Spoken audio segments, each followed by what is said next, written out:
बहुत बहुत स्वागत। सुपर 10 देख रहे हैं आप। आपके साथ मैं हूं ललित प्रजापति। नमस्कार, मैं हूं रीनू और चलिए सबसे पहले देखेंगे इंटरनेशनल सुपर 10।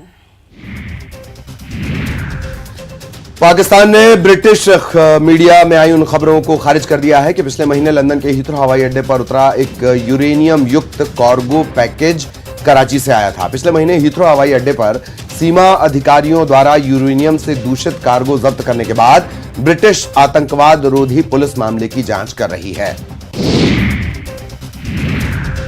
श्रीलंका के पूर्व राष्ट्रपति मैत्रीपाला सिरिसेना को शीर्ष अदालत ने बृहस्पतिवार को निर्देश दिया कि 2019 के ईस्टर हमले के पीड़ितों को मुआवजे के रूप में 10 करोड़ SLR का भुगतान करें। हमले की आशंका के बारे में प्रामाणिक जानकारी होने के बावजूद उसे रोक पाने में उनकी लापरवाही के लिए यह आदेश दिया गया। आतंकी संगठन इस्लामिक स्टेट ने अफगानिस्तान की राजधानी काबुल में विदेश मंत्रालय के पास हुए भीषण बम विस्फोट की जिम्मेदारी ली है। इस हमले में 5 लोग मारे गए थे। इस साल काबुल में यह दूसरा बड़ा हमला है। अंतर्राष्ट्रीय समुदाय ने इस हमले की कड़ी निंदा की है। संयुक्त राष्ट्र में रूसी उप स्थायी प्रतिनिधि दमित्री पोलियांस्की ने घोषणा की कि मॉस्को की पहल पर यूक्रेन पर संयुक्त राष्ट्र सुरक्षा परिषद की बैठक 17 जनवरी को होगी। पोलियांस्की ने सोशल मीडिया टेलीग्राम पर कहा, अगले सप्ताह की शुरुआत में यूक्रेन पर सुरक्षा परिषद में क्या होगा इसके बारे में मैं कुछ नहीं कहूंगा। हमारे विरोधियों को अभी अंधेरे में रहने दें। रूस के राष्ट्रपति व्लादिमीर पुतिन और ईरान के राष्ट्रपति इब्राहिम राइसी ने द्विपक्षीय सहयोग और सीरिया की स्थिति पर चर्चा की। रूसी राष्ट्रपति कार्यालय क्रेमलिन ने यह जानकारी दी। उसने कहा है कि दोनों नेताओं ने फोन पर बातचीत की है। पेरू के राष्ट्रपति दीना बोलुआर्ट की सरकार के खिलाफ कस्को शहर में विरोध प्रदर्शनों के दौरान एक व्यक्ति की मौत हो गई और 34 अन्य घायल हो गए। संयुक्त राष्ट्र ने अफ्रीकी देश कैमरून में बाढ़ पीड़ितों की सहायता के लिए $60 लाख की आपातकालीन सहायता की घोषणा की है। संयुक्त राष्ट्र महासचिव एंटोनियो गुटेरेस के मुख्य प्रवक्ता स्टीफन दुजारिक ने कहा कि संयुक्त राष्ट्र के आपातकालीन राहत समन्वयक अवर सचिव जनरल मार्टिन ग्रिफिथ ने कैमरून के सुदूर उत्तर, उत्तर पश्चिम और दक्षिण पश्चिम इलाके में लोगों की मदद के लिए केंद्रीय आपातकालीन प्रतिक्रिया कोष की सहायता आवंटित की है। न्यूयॉर्क शहर के माउंट सिनाई अस्पताल और मोंटेफियोर ब्रॉक्स की हजारों नर्सों ने स्टाफ की कमी, कम मजदूरी और अन्य मुद्दों पर अपनी हड़ताल जारी रखी। लाल टोपी पहने सैकड़ों नर्सों ने माउंट सिनाई अस्पताल के प्रवेश द्वार के पास मेडिसन एवेन्यू के दोनों तरफ लाइन में खड़ी रही और इस बीच नर्सों के एक और छोटे समूह ने माउंट सिनाई अस्पताल परिसर के एक और तरफ 5वें एवेन्यू में रैली की। पाकिस्तान में इलेक्ट्रॉनिक मीडिया पर निगरानी रखने वाली संस्था ने देश में टीवी चैनलों पर भारतीय सामग्री प्रसारित करने वाले केबल संचालकों के खिलाफ कार्रवाई की। निगरानी संस्था ने एक बयान में कहा है कि 4 केबल संचालकों पर भारतीय सामग्री का प्रसारण करने पर छापे की कार्रवाई की गई है। विश्व स्वास्थ्य संगठन ने युगांडा के इबोला वायरस से मुक्त होने की घोषणा की। WHO ने ट्वीट किया कि आज युगांडा ने इबोला वायरस के प्रकोप के अंत की घोषणा की, जो मध्य मुंबेंडे जिले में 4 महीने से भी कम समय पहले फूटा था। राष्ट्रीय स्वास्थ्य अधिकारियों, स्वास्थ्य कार्यकर्ताओं और युगांडा के लोगों को बधाई। और अब इंडिया सुपर 10। दिग्गज समाजवादी नेता शरद यादव का 75 साल की उम्र में गुरुवार को निधन हो गया। गुरुग्राम के फोर्टिस अस्पताल में उन्होंने अंतिम सांस ली।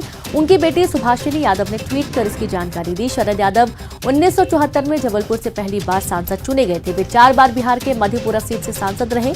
शरद यादव JDU के अध्यक्ष के साथ ही केंद्र में मंत्री भी रह चुके हैं।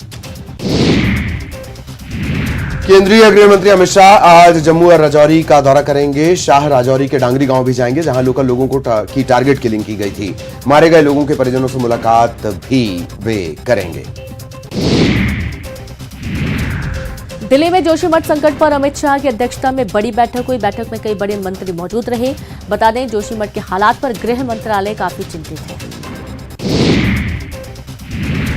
जोशीमठ में प्रशासन द्वारा मलारी इन होटल को ध्वस्त करने की तैयारी शुरू हो गई है। SDRF, NDRF और पुलिस की टीम मौके पर मौजूद है। उपर्युक्त भूमि धंसने के कारण आसपास की इमारतों और संरचनाओं में दरारें पड़ गई हैं। बक्सर हिंसा पर केंद्रीय मंत्री अश्विनी कुमार चौबे ने बिहार सरकार को घेरा। उन्होंने कहा कि CM और उप मुख्यमंत्री कहते हैं कि हमें इसकी जानकारी नहीं है, तो सरकार कौन चला रहा है, आपकी जांच प्रक्रिया कहां है। कंझावला केस में गृह मंत्रालय ने दिल्ली पुलिस पर बड़ा एक्शन लिया है। सूत्रों के मुताबिक गृह मंत्रालय की तरफ से जारी निर्देशों में कहा गया कि वारदात के समय 2 पीसीआर वैन तैनात थीं। उनमें मौजूद पुलिसकर्मियों को तुरंत निलंबित किया जाए। डीसीपी को भी तलब किया गया है। राहुल गांधी के भारत जोड़ो यात्रा का समापन 23 जनवरी को कश्मीर के श्रीनगर में होगा। कांग्रेस अध्यक्ष मल्लिकार्जुन खड़गे ने भारत जोड़ो यात्रा के समापन कार्यक्रम में शिरकत करने के लिए समान विचारधारा वाले 21 विपक्षी दलों के नेताओं को न्योता भेजा है। वहीं अरविंद केजरीवाल की आम आदमी पार्टी से लेकर केसीआर की बीआरएस और एचडी देवगौड़ा की जेडीएस सहित कई विपक्षी दलों को न्योता नहीं भेजा गया। जम्मू कश्मीर के गांदरबल इलाके के सोनमर्ग जिले में बाल्टाल जोजिला के पास हिमस्खलन हुआ है। घटना में किसी प्रकार का कोई नुकसान नहीं हुआ। प्रशासन इसकी जानकारी जुटाने में लगा हुआ है। औली में सीजन का पहला हिमपात हुआ है। चारों तरफ हुई बर्फबारी से औली बर्फ की सफेद चादर में ढक गई है और इसके अलावा केदारनाथ धाम में लंबे इंतजार के बाद बर्फबारी का दौर शुरू हुआ है। ऊंचे इलाकों में अभी भी घने बादल छाए हुए हैं। बारिश से दिल्ली में एक बार फिर ठंड बढ़ने के आसार हैं। बारिश और हवाओं ने तापमान में गिरावट ला दी है। मौसम विभाग के मुताबिक दिल्ली का न्यूनतम तापमान 8 डिग्री सेल्सियस, अधिकतम तापमान 20 डिग्री सेल्सियस रहा। और चलिए अब देखेंगे स्पोर्ट्स सुपर 10। कोलकाता वनडे में भारत ने श्रीलंका को 4 विकेट से हरा दिया। भारत ने 3 मैचों की सीरीज में 2-0 से बढ़त बना ली है। कोलकाता की ईडन गार्डन्स मैदान पर टॉस जीतकर श्रीलंकाई टीम ने पहले बल्लेबाजी करने का फैसला किया। शानदार गेंदबाजी करते हुए भारतीय गेंदबाजों ने श्रीलंकाई टीम को 215 रन पर ऑल आउट कर दिया। 216 रनों का पीछा करने उतरी भारतीय टीम की शुरुआत अच्छी नहीं रही। भारत का पहला विकेट 33 रन पर गिर गया। रोहित शर्मा, शुभमन गिल और विराट कोहली सस्ते में आउट हो गए, लेकिन लोकेश राहुल ने 64 रन की शानदार नाबाद पारी खेलकर भारत को मैच जिता दी। ईडन गार्डन में भारतीय गेंदबाजों की घातक गेंदबाजी, धारदार गेंदबाजी के दम पर श्रीलंका की टीम को 39.4 ओवर में 215 रन पर ऑल आउट कर दिया। भारत की तरफ से स्पिनर कुलदीप यादव और मोहम्मद सिराज ने 3-3 विकेट झटके। तेज गेंदबाज उमरान मलिक ने भी 2 विकेट अपने नाम किए। भारत के खिलाफ दूसरे वनडे मैच में श्रीलंका की तरफ से नुवानिडू फर्नांडो ने डेब्यू किया है। फर्नांडो ने टीम की तरफ से सबसे अधिक 50 रन की पारी खेलकर 215 के स्कोर तक पहुंचाया। उन्होंने 63 गेंदों में अर्धशतक पूरा किया। उनकी पारी में 6 चौके शामिल हैं। ऑस्ट्रेलियन क्रिकेटर डेविड वार्नर ने इंस्टाग्राम अकाउंट पर अंतर्राष्ट्रीय क्रिकेट स्टेडियम धर्मशाला का फोटो शेयर किया है। वार्नर ने फैंस से पूछा, क्या आप इस मैदान का नाम बता सकते हैं? मैं इस जगह पर जाने के लिए फिर से उत्सुक हूं। इसके बाद पोस्ट पर फैंस ने अलग अलग रिएक्शन दिए। ऑस्ट्रेलिया ने अफगानिस्तान के खिलाफ मोर्चे में मार्च में होने वाली वनडे सीरीज से हटने का फैसला किया है। महिलाओं और लड़कियों की शिक्षा और रोजगार पर तालिबान के बढ़ते प्रतिबंधों से नाराज ऑस्ट्रेलिया ने यह फैसला लिया। ऑस्ट्रेलियाई पुरुष टीम को आईसीसी सुपर लीग के हिस्से के रूप में संयुक्त अरब अमीरात में 3 वनडे मैचों में अफगानिस्तान का सामना करना था, लेकिन गुरुवार की घोषणा के बाद यह सीरीज अब आगे नहीं बढ़ेगी। भारतीय बल्लेबाज लोकेश राहुल और आथिया शेट्टी इसी महीने शादी के बंधन में बंध सकते हैं। मीडिया रिपोर्ट्स के मुताबिक दोनों की शादी 23 जनवरी को हो सकती है। खबर है कि शादी का कार्यक्रम 3 दिन का होगा। शादी में चुनिंदा मेहमान शामिल होंगे। मेहमानों की लिस्ट में पूर्व भारतीय कप्तान विराट कोहली और महेंद्र सिंह धोनी का नाम शामिल है। न्यूजीलैंड के खिलाफ दूसरे वनडे मुकाबले के दौरान अंपायर अलीम डार सुर्खियों में रहे। हारिस राउफ के ओवर में वसीम जूनियर ने नॉन स्ट्राइकर की तरफ गेंद को थ्रो किया, जो एम्पायर अलीम डार को आकर लगी। चोट लगने के बाद उन्होंने गुस्से में पाकिस्तानी खिलाड़ी का स्वेटर जमीन पर फेंक दिया। बाद में पाकिस्तानी गेंदबाज नसीम शाह ने डार के पैर को पकड़कर सहलाया, जिससे दर्द कम हो सके। इस घटना का वीडियो वायरल हुआ है। गुजरात के वलसाड में खेले जा रहे रणजी ट्रॉफी में अनुभवी कप्तान मनदीप सिंह और युवा गुरनूर बरार के अर्धशतकों की बदौलत पंजाब ने जम्मू कश्मीर के खिलाफ पहली पारी में 46 रन की अहम बढ़त हासिल कर ली। जम्मू कश्मीर ने तीसरे दिन 6 विकेट पर 176 रन से आगे खेलना शुरू किया। पूरी टीम 54.1 ओवर में 212 रन पर सिमट गई। कल्याणी में खेले जा रहे Ranji trophy group A match में बंगाल को बड़ौदा के खिलाफ जीत के लिए अंतिम दिन काफी संयम दिखाना होगा, क्योंकि उसने 177 रन के लक्ष्य का पीछा करते हुए तीसरे दिन स्तंभ तक 63 रन पर 3 विकेट गंवा दिए थे। तीसरे दिन 4 विकेट गिरे। बंगाल की टीम अपने स्कोर में केवल 2 रन जोड़कर पहली पारी में 191 रन पर सिमट गई थी। और अब बॉलीवुड सुपर 10। RRR के गाने नाटू नाटू को प्रतिष्ठित गोल्डन ग्लोबल अवार्ड से नवाजा गया और इस मौके पर आंध्र प्रदेश के सीएम जगन मोहन रेड्डी के एक ट्वीट से विवाद हो गया। दरअसल RRR के मेकर्स को बधाई देते हुए उन्होंने लिखा था कि तेलुगु झंडा बुलंदी पर उड़ रहा है। ये बात सिंगर अदनान सामी को नागवार गुजरी। उन्होंने जगन मोहन रेड्डी के ट्वीट पर रिएक्ट करते हुए लिखा कि ये अलगाववादी सोच अच्छी नहीं है। हम पहले भारतीय हैं और इसलिए आप अपने आप को देश से अलग मत रखें।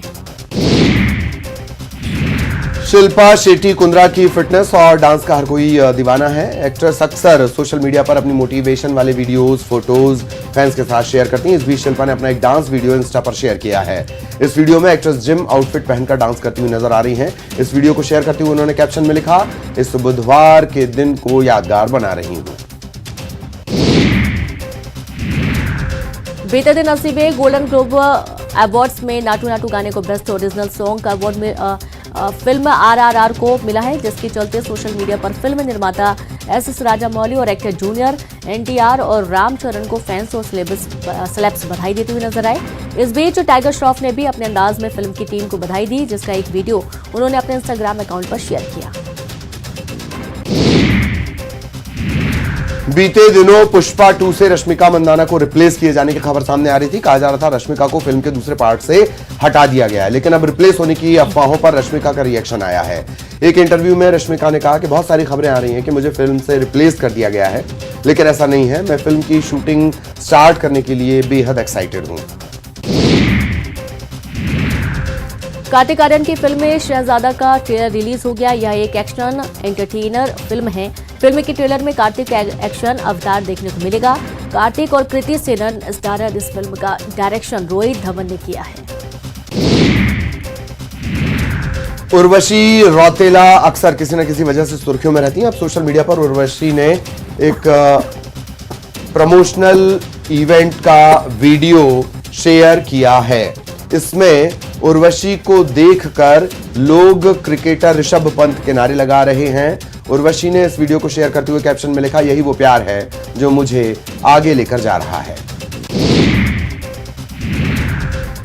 बॉलीवुड की ड्रामा क्वीन राखी सावंत ने गुपचुप तरीके से अपने बॉयफ्रेंड आदिल खान दुर्रानी संग शादी कर ली। दोनों ने कोर्ट मैरिज की। सोशल मीडिया पर कुछ फोटोज वायरल हो रही हैं, जिनमें राखी आदिल के साथ हाथ में मैरिज सर्टिफिकेट लिए हुए नजर आ रही है। और इस बीच राखी ने अब अपनी शादी का वीडियो भी शेयर किया। वीडियो में राखी और आदिल एक दूसरे को वरमाला पहनाते हुए नजर आ रहे हैं। शाहरुख खान अपने फैंस को सरप्राइज करने का कोई मौका नहीं छोड़ते। हाल ही में किंग खान की कुछ फोटोज बेहद सुर्खियों में हैं, जिसमें वो अपने फैंस के साथ फोटो क्लिक करवाते हुए नजर आ रहे हैं। दरअसल शाहरुख के फैंस उनकी एक झलक पाने के लिए रात के 2 बजे होटल के बाहर खड़े होकर उनका इंतजार कर रहे थे। फैंस की दीवानगी देखकर शाहरुख ने उन्हें होटल के रूम में बुलवाया, फोटो खिंचवाई, ऑटोग्राफ दिया। शाहरुख का ये जो अवतार है ये फैंस को बेहद पसंद आया। साउथ सुपरस्टार रश्मिका मंदाना इस समय अपनी हालिया रिलीज हुई फिल्म वरिशों की सक्सेस को लेकर खूब एंजॉय कर रही हैं। हाल ही में उनका एक वीडियो सामने आया है, जिसमें वो इस फिल्म को थिएटर में देखने के लिए पहुंची और उस दौरान वो काफी एक्साइटेड दिखे, जिसे देखकर सोशल मीडिया यूजर्स ने उन्हें ट्रोल करना शुरू कर दिया। यहां तक कि कुछ यूजर्स ने उन्हें ओवर एक्टिंग की दुकान तक कह दिया। 11 जनवरी को बॉक्स ऑफिस पर थलपति विजय और अजीज कुमार की फिल्मों का क्लैश हुआ था। पहले दिन का कलेक्शन देखा जाए तो विजय की फिल्म वारिसू ने अजीत की थुनिवू को पीछे छोड़ दिया है। वारिसू ने पहले दिन 28.50 करोड़ की कमाई की, जबकि थुनिवू ने 26 करोड़ का कलेक्शन किया है। और चलिए अब देखेंगे मध्य प्रदेश सुपर 10। इंदौर में 2 दिन चली इन्वेस्टर समिट खत्म हो गई है। 15,42,550 करोड़ के निवेश का प्रस्ताव आया है। सीएम शिवराज ने कहा कि सरकार इन्वेस्टर्स की मदद करेगी, एमपी को ग्रोथ का इंजन बनाएंगे। केंद्रीय मंत्री ज्योतिरादित्य सिंधिया ने बड़ा ऐलान किया। उन्होंने इंदौर को सौगात दी। कहा कि अप्रैल महीने में इंदौर से शारजाह के लिए सीधी फ्लाइट शुरू होगी। श्योपुर में पशुपालकों और ग्रामीणों के लिए कांग्रेस के आंदोलन में शामिल होने पहुंचे कांग्रेस के विधायक बाबूलाल जंडेल ने फिर विवादित बयान दिया। जंडेल ने कहा कि अगर सरकार आई तो आप इसकी चिंता ना करें, जंगल में बकरियों को जलाने वालों को मैं जिंदा जला दूंगा। आगरमालवा के कन्नड़ के बीजेपी मंडल अध्यक्ष का एक वीडियो वायरल हो रहा है जिसमें वो पीड़ित को पुलिस से बचाने के लिए पैसे ले रहे हैं। पीड़ित ने उन पर 75,000 लेने के आरोप लगाए। कांग्रेस मीडिया सेल के प्रभारी ने इस वीडियो को ट्वीट किया है। गुजरात विधानसभा में प्रचंड जीत के बाद गुजरात फॉर्मूले की देश में चर्चा है। अब बीजेपी इस फॉर्मूले को मध्य प्रदेश में अपनाएगी। बीजेपी के प्रदेश अध्यक्ष वीडी शर्मा का कहना है कि हर बूथ पर 51% वोट शेयर लाने के लिए शक्ति केंद्र मजबूत किए जाएंगे। कांग्रेस प्रवक्ता के मिश्रा ने बीजेपी के गुजरात फॉर्मूला फॉलो करने पर कहा कि बीजेपी चाहे जितने भी जतन करे, विधानसभा चुनाव में हम बाजी मारेंगे और कमलनाथ फिर से मुख्यमंत्री पद पर आसीन होंगे। चुनाव से पहले कमलनाथ ने बड़ा ऐलान किया। उन्होंने ट्वीट किया कि कांग्रेस की सरकार बनने पर सीधी भर्ती की जाएगी, 6 महीने में सरकारी रिक्त पद भरे जाएंगे, लंबित परीक्षा परिणाम 3 महीने में घोषित किए जाएंगे। मध्य प्रदेश के गृह मंत्री नरोत्तम मिश्रा से कांग्रेस विधायक अजब सिंह कुशवाहा की मुलाकात के बाद सियासत तेज हो गई है। अब खुद नरोत्तम मिश्रा ने इस पर प्रतिक्रिया दी। गृह मंत्री ने कहा कि जब कुशवाहा पर केस दर्ज था उस समय कमलनाथ की सरकार थी। आरोप लगाने वालों ने 15 महीने सरकार रहने के बाद भी इसकी जांच क्यों नहीं कराई। भोपाल गैस त्रासदी में प्रभावितों को यूनियन कार्बाइड से अतिरिक्त मुआवजे को लेकर सुप्रीम कोर्ट में सुनवाई पूरी हो गई है। 3 दिन तक सुनवाई चली। फैसला सुरक्षित रखा गया है। केंद्र सरकार चाहती है कि पीड़ितों को 7,400 करोड़ का अतिरिक्त मुआवजा कंपनी की तरफ से दिया जाए, जबकि यूनियन कार्बाइड कॉर्पोरेशन ने सुप्रीम कोर्ट से कहा है कि 1989 में हुए समझौते के अलावा एक भी पैसा वो नहीं देगी। उज्जैन के महाकाल थाना क्षेत्र में 3 बुजुर्ग भिक्षुकों की मौत होने से हड़कंप मच गया। 24 घंटे के अंदर हुई तीनों की मौत के बाद पोस्टमार्टम कराया गया तो पता चला कि तीनों की मौत हार्ट अटैक से हुई है। सर्द मौसम में फुटपाथ पर रहने वाले तीनों बुजुर्ग भिक्षुकों की मौत के बाद डॉक्टर्स ने ठंडे के मौसम में बुजुर्गों को अपना खास ख्याल रखने की बात कही है। और अब छत्तीसगढ़ सुपर 10। आज सीएम भूपेश बघेल का कोरबा दौरा। पाली तानाघाट विधानसभा क्षेत्र में भेंट मुलाकात कार्यक्रम होगा जिसमें वो लोगों की समस्याएं सुनेंगे। पुलिस विभाग में एसआई की भर्ती होगी। 971 पदों को भरा जाएगा। सीएम ने इसकी घोषणा की। साथ ही उन्होंने भर्ती करने के लिए विभाग को निर्देश भी दे दिए हैं। सब इंस्पेक्टर पद के लिए भर्ती की प्रक्रिया शुरू करने पर सीएम भूपेश बघेल के बयान पर सियासत शुरू हो गई है। सरगुजा सांसद और केंद्रीय मंत्री रेणुका सिंह ने सीएम पर पलटवार किया। उन्होंने सीएम के बयान को चुनावी स्टंट बताया। धमतरी में लापरवाह अधिकारियों पर सीएम ने सख्ती की है। कुरूद बीईओ और मगरलोड तहसीलदार को हटाने के निर्देश दिए गए। अंग्रेजी महाविद्यालय की सौगात भी इस दौरान दी गई। नारायणपुर की घटना को लेकर कांग्रेस ने बीजेपी और पूर्व मंत्री केदार कश्यप को जिम्मेदार ठहराया। सीएम भूपेश बघेल और पीसीसी अध्यक्ष मोहन मरकाम ने केदार कश्यप पर निशाना साधा। उन्होंने कहा कि केदार कश्यप ने आदिवासियों को उकसाने का काम किया। एसपी और पुलिसकर्मियों पर हमला बीजेपी की सोची समझी साजिश का नतीजा है। पूर्व मंत्री बृजमोहन अग्रवाल ने राज्य सरकार पर बड़ा हमला बोला। उन्होंने कहा कि प्रदेश सरकार राज्य में इमरजेंसी लगाने की तैयारी में है। किसी पर भी रासुका लगाने का अधिकार कलेक्टर को देने पर उन्होंने राज्य सरकार पर हमला बोला। पूर्व मंत्री के बयान पर पीसीसी अध्यक्ष मोहन मरकाम ने पलटवार किया। उन्होंने कहा कि बीजेपी के साथ केंद्र पर निशाना साधा। रासुका को लेकर कहा कि प्रदेश में जो भी लोग गलत करेंगे उनके खिलाफ कार्रवाई होगी। पूर्व वन मंत्री महेश गागड़ा ने काम के नाम पर बड़े पैमाने पर भ्रष्टाचार के आरोप लगाए हैं। उन्होंने कहा कि लोहा डोंगरी में सौंदर्यीकरण के नाम पर लूट खसोट चल रही है। इसमें स्थानीय विधायक से लेकर जिला प्रशासन तक की मिलीभगत है। बिलासपुर में नगरीय निकाय उपचुनाव के परिणाम सामने आ गए हैं। बीजेपी पार्षद प्रत्याशी श्रद्धा जैन ने वार्ड नंबर 16 विष्णुनगर से जीत दर्ज की है। चुनाव परिणाम के साथ ही सियासी घमासान और आरोप प्रत्यारोप का दौर भी शुरू हो चुका है। कवर्धा जिले के पंडरिया सहकारी शक्कर कारखाने में हुए मजदूर की मौत के मामले में राजनीति शुरू हो गई है। जेसीसीजे ने मजदूर की मौत को लेकर ठेकेदार और कारखाना प्रबंधन की लापरवाही बताया है। इसके लिए परिजनों को 50 लाख रुपए की मुआवजा राशि देने की मांग की गई है। और